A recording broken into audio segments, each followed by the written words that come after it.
वृंदावनेश्वर मुकुंद मनोज्ञवेश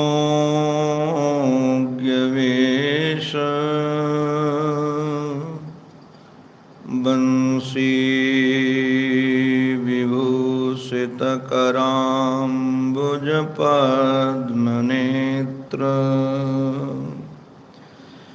विश्वेशकेशव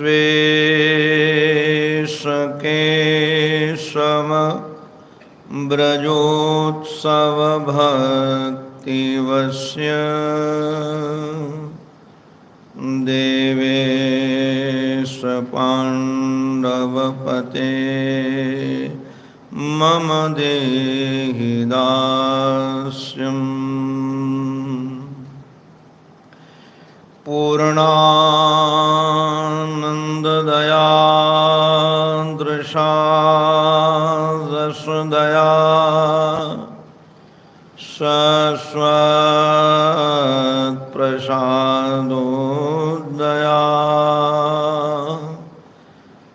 ब्रह्मज्ञानविनोदया जनमनो मोदाय निःखेदया विश्वप्रेम विकासहासमुदया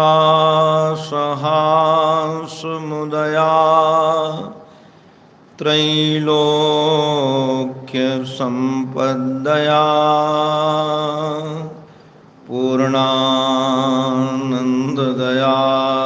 मदीयमनसे काञ्चित् कणां यच्छतु।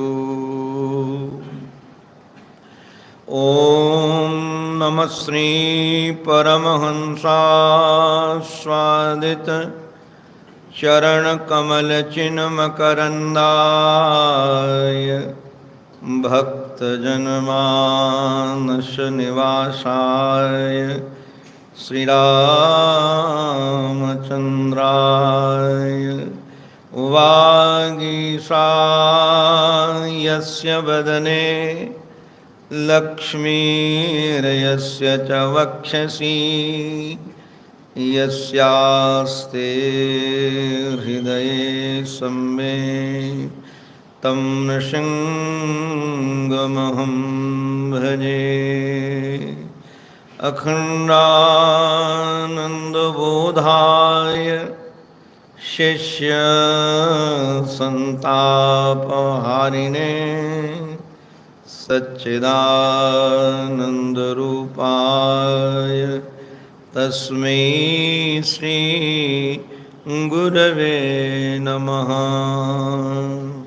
तस्मै श्री गुरवे नमः।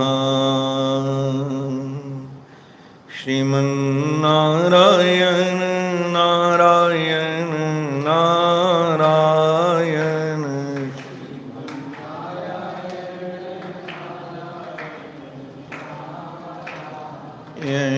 श्रीमन्नारायण नारायण नारायण श्रीमन्नारायण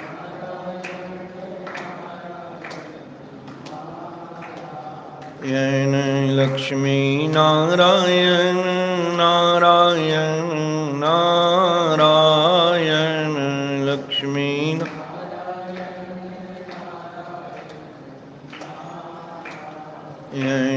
लक्ष्मीनारायण नारायण नारायण लक्ष्मी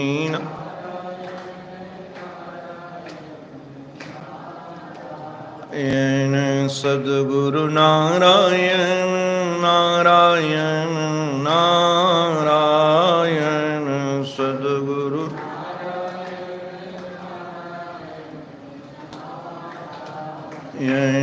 सद्गुरु नारायण नारायण नारायण सद्गुरु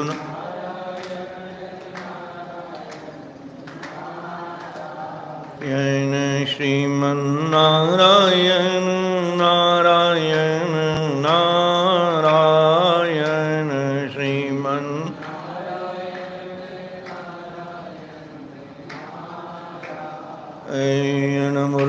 भक्तवत्सल भगवान की, सद्गुरुदेव भगवान की, श्री नृत्य गोपाल भगवान की। नमो महद्भ्यो सर्वेभ्यो नमो नमः।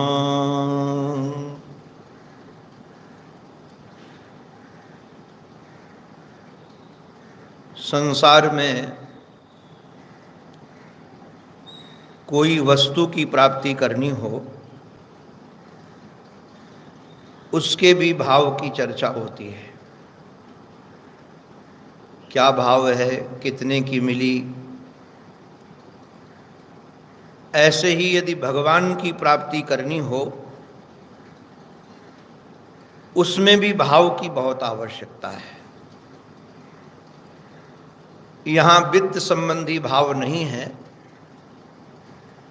यहाँ हृदय के रस स्वरूप भाव का वर्णन है। महर्षि ने एक बड़ी रसीली बात कही। वो कहते हैं कि संसार में लोगों को ऐसा लगता है कि लोग पढ़ लिख करके विद्वान बन जाएंगे, बीए हो जाएं, एमए हो जाएं, तो लोग सुखी बन जाएंगे, सदाचार आ जाएगा। बोले कोई कितना भी शास्त्रों का बड़ा विद्वान हो जाए, शास्त्रज्ञ हो जाए, उसमें सदाचार आ जाएगा, धर्माचरण आ जाएगा, ऐसी आशा रखने लायक नहीं है। बड़े बड़े विद्वानों के आचरण को देख करके बड़ा आश्चर्य भी होता है कि उनकी प्रवृत्ति किस ढंग की है।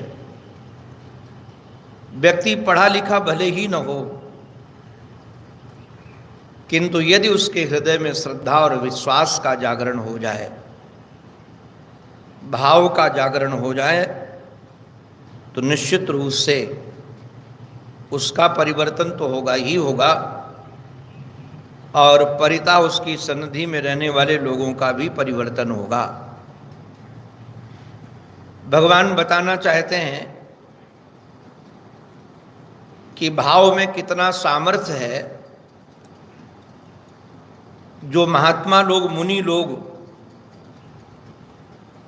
बड़ा पुरुषार्थ करके, मनन करके, तप करके, साधन करके, भजन करके, घर द्वार कुल परिवार का परित्याग करके, वन में रह करके मन को कसते रहते हैं, किंतु उसके बाद भी सत्ता बनी रहती है अपने अहं की। मैं और मेरा जल्दी विलीन नहीं हो पाता है, और मैं और मेरे के विलीन हुए बगैर सुख शांति का संचार पूर्णता प्राप्त हो सके, ऐसा संभव नहीं है। आप लोग श्रीमद् भागवत महापुराण का बारंबार श्रवण करते हैं, चर्चा सुनते हैं। जिस ऋषि कुमार ने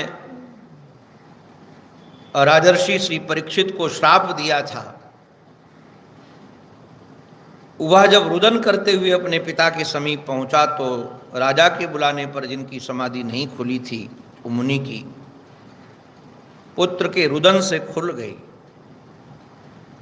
यहाँ तो यह भगवान कहना चाह रहे हैं कि जैसे यथा समाधौ, जैसे समाधि में, किसकी समाधि? मुनयो हो अब्धितोय, मुनि की समाधि में।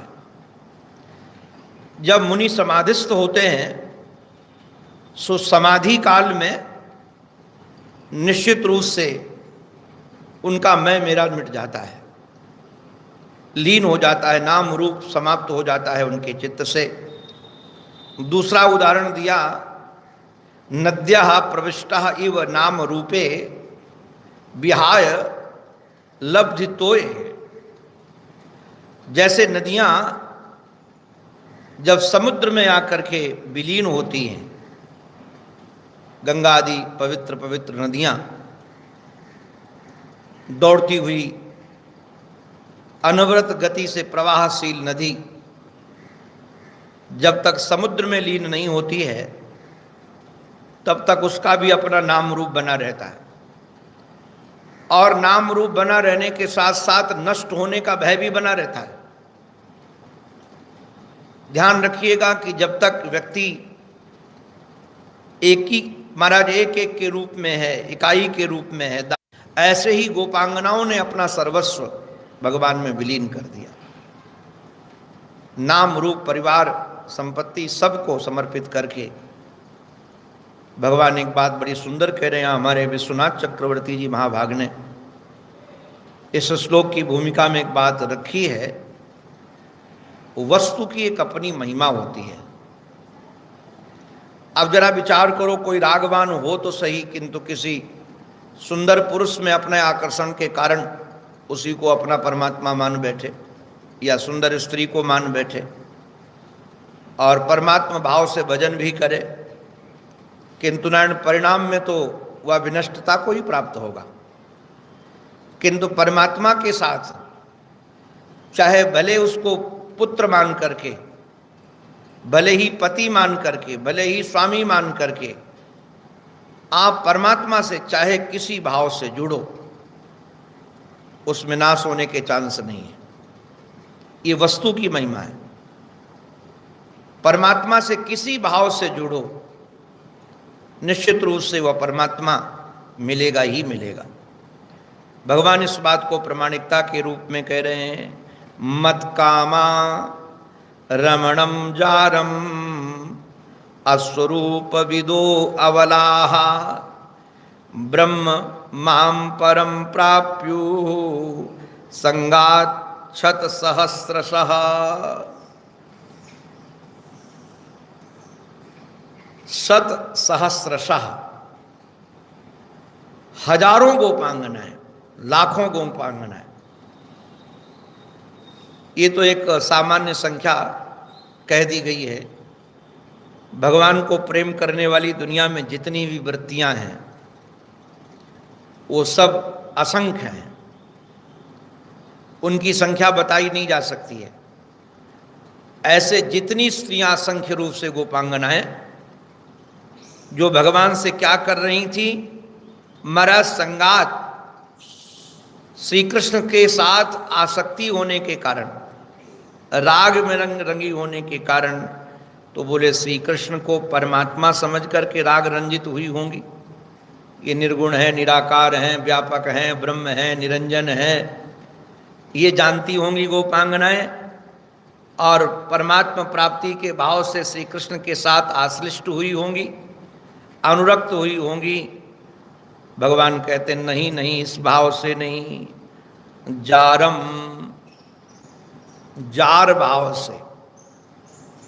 जार भाव का अभिप्राय क्या है? जो धर्म को जला दे उसका नाम जार। और हमारे एक वैष्णव टीकाकार तो जार शब्द का अर्थ बड़ा बढ़िया करते हैं, बोले संसार को जो जला दे सो जार, संसार को जो जला दे सो जार, अर्थात संसार के संसरण को जो मिटा दे, ऐसे परमात्मा ही हो सकते हैं। ऐसे जार भाव से अथवा परपति भाव से, किस भाव से? उनसे कुछ चाहती, रमणम, रमण का मन था, उनके साथ आश्लिष्ट होना चाहती थी। देखो कमाल की बात है, अभी हम लोग सुन रहे थे, माद्री ने आलिंगन किया पति का, उस पति के आलिंगन का परिणाम यह हुआ कि पति तो मरा और स्वयं भी मरी, दोनों मरे। तो संसार का आश्लिष्टन करो तो वो भी मरेगा, क्योंकि भोगा न भुगता वह में वो भुगता, वो भी मरेगा और जो भोगेगा वो भी मरेगा।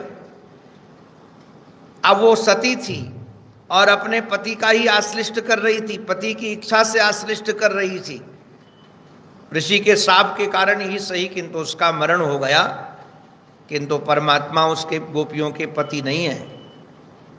किंतु उसके बाद भी जार भाव से और रमण के भाव से, रमण की इच्छा से, तो कहा परमात्मा को जब मत कामहा, मेरे से कामना रखती थी, मेरे लिए काम कर रही थी, तो कहा आपको पहचानती होंगी? बोले नहीं, अरूप विदो, हमारे रूप को नहीं जानती थी वो, या नहीं जानती थी परमात्मा श्री कृष्ण है, निर्गुण निराकार व्यापक ब्रह्म है, ये करुणा के कारण नर अवतार लेकर के प्रकट हुए हैं। और हम लोगों का सौभाग्य है कि उनका आश्लेष्ट मिल रहा है, उनका संग मिल रहा है, उनके साथ रमण करने का सौभाग्य मिल रहा है। वो तो समझती थी ये परपुरुष है, सुंदर है, और हम उनको चाहती हैं, उनका भोग भोगती हैं, उनका उपयोग करती हैं इस भाव से। तो बोले बहुत बड़ी समर्थ होंगी? बोले नहीं, अबलाहा, अबला का अभिप्राय बलहीना, उनके पास कोई तप का, परमात्मा के प्राप्त करने के जो साधन है, तप का कोई बल नहीं था कि बहुत बड़ी तपस्विनी हो। धर्म का भी बहुत बड़ा बल नहीं था कि क्योंकि ये सब बल है। जैसे साधु का बल त्याग है, तपस्या है, निष्कामता है, ये उसका बल है। अगर ये उसके पास, साधु के पास में न हो, त्याग न हो, निष्कामता न हो, उसके जीवन में वैराग्य न हो, तो वो बहुत कमज़ोर है, बलहीन है। किंतु जिसके पास महाराज ये है, भले शरीर से जर्जर हो, किंतु तप का बल है, त्याग का बल है, निष्कामता का बल है। अगर ये बल है तो इससे बड़ा बलशाली कौन होगा? किंतु ये स्त्रियाँ अबला थी जी, किसी प्रकार का बल नहीं था, न कोई पढ़ी लिखी थी, विद्या का बल नहीं, धन का बल नहीं, और महाराज जाति का बल भी नहीं। ये सब बल में माने जाते हैं। कोई कहते हैं मुख बल वाले हैं हम, शरीर का बल नहीं, ये सब बलहीन थी जी, अबला। केवल और कामना इनके जीवन में ये थी कि परमात्मा को नहीं, अपने जार पुरुष के साथ। निश्चित रूप से गौरांग महाप्रभु की परंपरा के आचार्यों ने तो जार भाव को बहुत पुष्ट किया है। वह इस भाव को परिपुष्ट करते हैं क्योंकि उनके चित्त में ऐसा है कि जो सहज उपलब्ध चीज होती है उसका चिंतन उतना नहीं होता है। अगर पति होते, पति तो सहज है, किंतु वो पर पति हैं, उनको प्राप्त करने के लिए पुरुषार्थ की जरूरत है। जो सहज उपलब्ध उसके लिए क्या है? मिलने के लिए पुरुषार्थ करना है, छुपना है, बुद्धि लगाना है, चिंतन कर। आप ध्यान रखना, जो सहज चीज उपलब्ध होती है उसकी याद नहीं आती, ज़्यादा उसकी याद नहीं आती। जो उपलब्ध सहज न हो, दुरूह हो चीज, उसके प्रति व्यक्ति का आकर्षण बढ़ता है। आकर्षण बढ़ता है कि महाराज ये तो चीज दुरूह है, दुर्लभ है, और उसको प्राप्त करने के लिए पुरुषार्थ है। जो घर के सहज उपलब्ध है उसका कोई चिंतन नहीं। इसलिए गोपांगनाओं को जार भाव से परिपुष्ट करने का प्रयास करते हैं आचार्य चरण कि इसमें चिंतन ज़्यादा होगा, इसमें भजन ज़्यादा होगा, इसमें उत्कंठा ज़्यादा होगी, मिलने के लिए तड़फ ज़्यादा होगी, बेचैनी ज़्यादा होगी। ध्यान रखना, भूख जितनी तीव्र होती है उतना ही भोजन का स्वाद मिलता है। वैसे मिलन की उत्कंठा जितनी तीव्र होती उतना ही मिलन का सुख मिलता है। जितनी ज़्यादा गर्मी हो ना उतना ही एसी का आनंद आता है।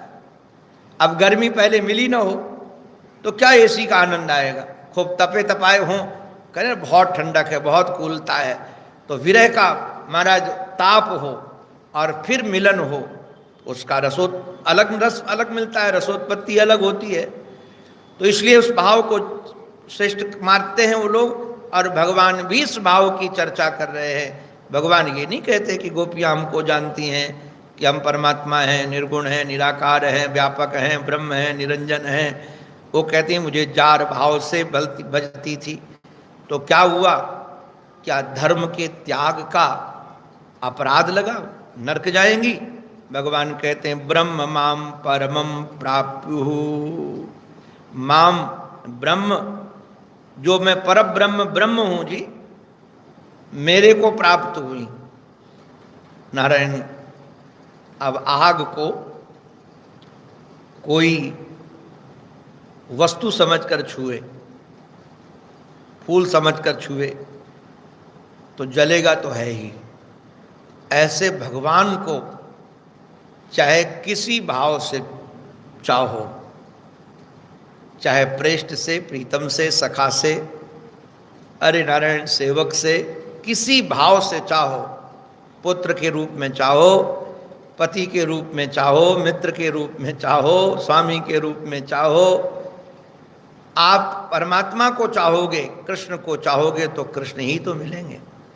अब भगवान एक बात बड़ी दिव्य कह रहे हैं और ये श्लोक बड़ा महत्वपूर्ण भी है, ये भावपूर्ण भी है और भगवान जीव की शरणागति की ओर चित्तवृत्ति खींच रहे हैं। आप कितना भी पुरुषार्थ करो, कितना भी धर्म का आचरण करो, बड़े बड़े धर्मात्मा कहीं न कहीं नारायण चूक हो जाती है, कहीं न कहीं चूक हो जाती है। जिनका भी महाभारत में हम लोग को स्वामी जी सुन रहे हैं, ये पांडु कोई सामान्य पुरुष थोड़ी थे जी, ये हमारे जैसे अल्प प्राण वाले नहीं थे, ये कोई सामान्य पुरुष नहीं थे। इनके बल की चर्चा जब हम पढ़ते हैं और इनका संबंध भी कोई सामान्य पुरुषों से नहीं है जी। वेदव्यास जी महाराज से जिनका संबंध है, साक्षात भगवान से संबंध है जी। इन ऐसे ऐसे महापुरुषों से भी धर्म के आचरण में कहीं ना कहीं चूक हो जाती है। हम जैसे अल्प प्राण वाले लोगों से तो धर्म में महाराज चूक रोज रोज होती है। क्या अपने को धर्मात्मा मान करके, पुण्यात्मा मानकर, सच्चरित्र मान करके अपने आचरण को पवित्र करने का पुरुषार्थ तो करते हैं कि तो कहीं चूक न हो, ये संभव नहीं है। तो होना संभव है, इसलिए भगवान ने इसलिए कहा तस्मात् त्वम उद्धव उत्सृज्य, हे उद्धव तुम इनको छोड़ दो। किसको छोड़ दें महाराज? चोदना नाम प्रति महाराज, चोदनाम प्रतिचोदना नाम, श्रुति में जो वर्णन किया गया है और स्मृतियों में जो वर्णन किया गया है, श्रुति में और स्मृति में, ये दोनों का अर्थ हमारे श्री श्रीधर स्वामी पाद ने यही किया है। क्या वर्णन किया गया है? तस्मात् महाराज उसमें जो वर्णन किया गया है, क्या वर्णन किया? बोले प्रवृत्तिम च निवृत्तिम च, प्रवृत्ति के धर्म और निवृत्ति के धर्म, ये सुनो और ये न सुनो, इसका भी वर्णन है। बोले इसकी चर्चा सब छोड़ करके माम एक मेव शरणम आत्मानम सर्वदेहिनाम, इन सब की चर्चा छोड़ करके, इन सब धर्म अधर्म की चर्चा का परित्याग करके केवल मेरी शरण ग्रहण करो। गीता का जो सिद्धांत सर्वधर्मान परित्यज्य माम एकम शरणम व्रज, ये महाराज सबसे रहस्य बात बता रहे हैं कन्हैया, गुही बात। आपको क्या कहें, हमारे श्री एकनाथ जी महाराज ने बहुत आनंद लिया है।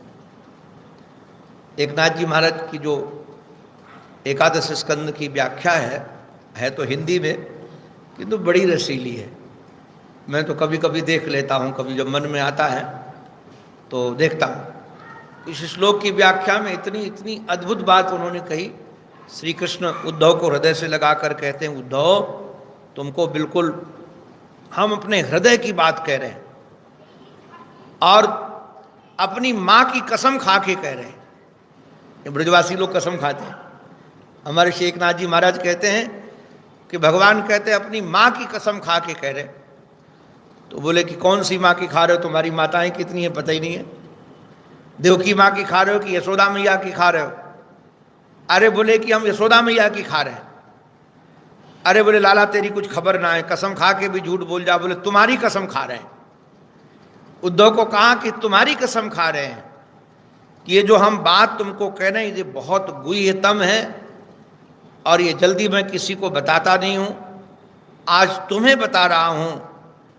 यदि तुम अपना कल्याण चाहते हो तो ये श्रुति स्मृति, त्याग वैराग्य, कर्तव्य अकर्तव्य, इन सब का विचार छोड़कर इससे ऊपर उठ करके केवल माम एकम शरणम व्रज, मेरी शरण में आ जाओ। तो भगवान ने कहा मेरी शरण में आ जाओ। तो बोले श्रीमान जी आपका गांव कौन है, कहाँ रहते हो? एकनाथ जी लिखते हैं कौन से गांव में रहते हो, कहाँ आ जाएं? वृंदावन है, द्वारिका है, मथुरा है, कहाँ है, कहाँ मिलोगे और कैसे शरण में आए, उसकी चर्चा भी है। कैसे शरण में आए? बोले सर्वदेही नाम, हम सब देहधारियों में रहते हैं। ऐसा कोई स्थान नहीं जहाँ मैं रहता न सब देहधारियों में रहता हूँ, और मेरी शरण में आओगे फिर संसार का भय नहीं रहेगा, भय समाप्त हो जाएगा।